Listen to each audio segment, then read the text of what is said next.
Picture this, 14 years into my career as an organizing guru, I receive a distress signal. It's from none other than Jillian Harris and her husband, Justin Pasutto.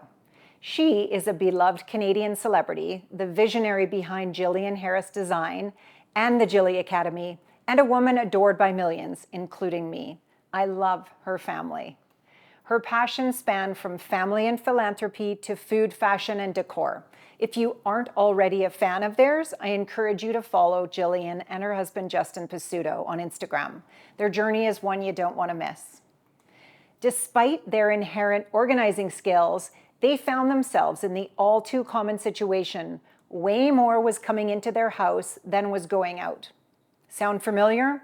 Clutter without a designated place can feel overwhelming, causing a mental gridlock and late-night worry sessions about the seemingly never-ending to-do list. So, enter our simplified team, all 8 of us. I took our entire team on this assignment to declutter and organize their entire house. We were armed with experience from thousands of similar missions. It would be best if you never attempt to organize your entire house alone. Only work on one room at a time like you're doing here in this course. October 4th arrived. It was Simplified's day to travel to BC to get their house organized. I had landed the night before at 11 p.m. on a trip from Croatia, so I was a little jet lagged but ready to go. We set off on the 8-hour journey to Kelowna with a trailer packed with trusty organizing supplies. Thanks to a couple of road hiccups like a broken down car, a highway closure, lost trailer keys, our trip doubled to 16 hours. But we arrived at midnight, checked into our hotel, excited and prepared to get some long-lasting systems set up for Jillian. Another side note, I even felt a little bit of that scared-sighted that I mentioned to you that you might be feeling. That's adrenaline building in your system, signaling that you're on the right track. It's low-level anxiety, and that's a good feeling. I'll explain this a bit later. Their home was stunning. I'd seen it on Instagram, but it was even more beautiful in person. Pastel hues, cozy furniture, and personal touches that showcase their impeccable style. The house was picture perfect, but a peek inside drawers and cupboards, which is my job, showed a different tale. I call it a dash of everything everywhere. Most items were hidden away, creating only an illusion of organization. This is a well-known symptom of just simply not having enough time to complete the organizing. As we traveled from room to room in the house, I noticed a lot of cameras and recording equipment, critical tools in their social media businesses. We found a camera in the kitchen, another in the living room, a tripod hiding in the closet, and a mic stashed in the pantry. With no designated home, this equipment was spread across the entire house, making decluttering or finding something quickly impossible. So what did we do? We gathered all of the cameras, mics, tripods, and laid them out on the kitchen island, creating a visual inventory. Out of 14 cameras, we relocated 2 to her cousin's house, identified 1 left behind by Jillian's team, and found 3 broken and 2 outdated ones that had already been replaced.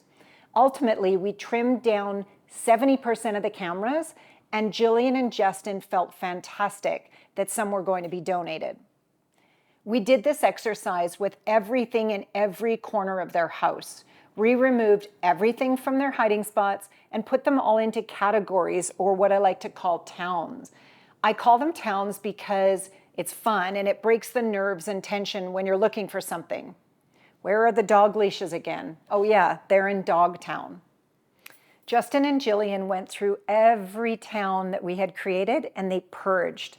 Once we were done, we found practical, intuitive containers for them to go away to, and we labeled everything. Just like the garage is where the car lives, everything in their home now had its own home.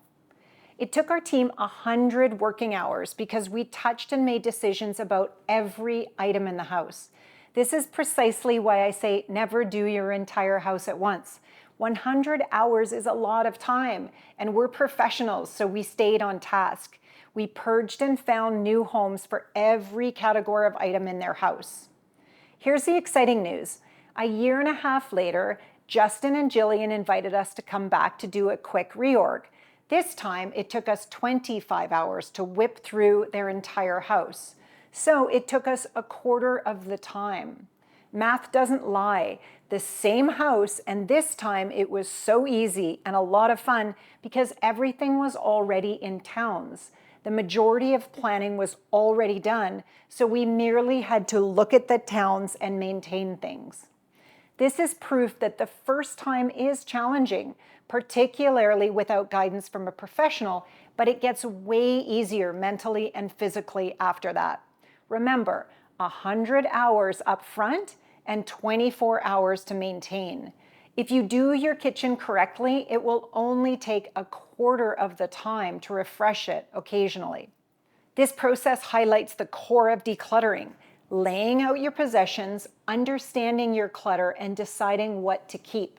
We contained, labeled, and most importantly, found permanent homes and accessible homes for everything. Camera equipment now lives in the mudroom, a spot they thought was most handy. Decluttering is an essential step in organizing your space. To help you navigate this process, I'm sharing real-life data, studies, relatable stories, and actionable tips.